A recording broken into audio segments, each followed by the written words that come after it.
જય માતાજી. ચાલો બહુ મસ્ત વાળુમાં બનાવ્યું છે, બતાવું.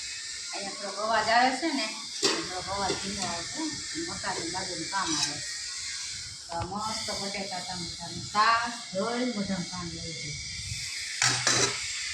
અને આ મસ્ત વરાળું કાઢે છે ને એ ખીચડી ઘી નાખ્યું છે અને મસ્ત તેલ નાખ્યું અને મસ્ત ખીચડી સુગંધ આવે.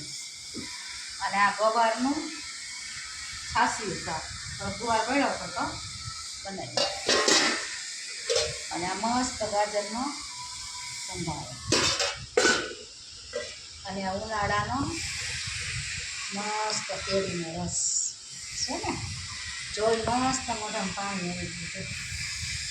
કેસર કેરીનો રસ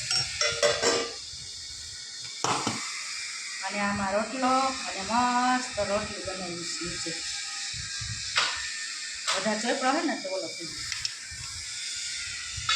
અને ઉનાળાની મસ્ત ઠંડી છાશ એટલે એ મસ્ત છે સ્વાદવાળી છે ને મસ્ત.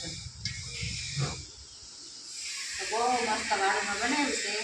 હાલો બધા વાળું કરવા. જય માતાજી.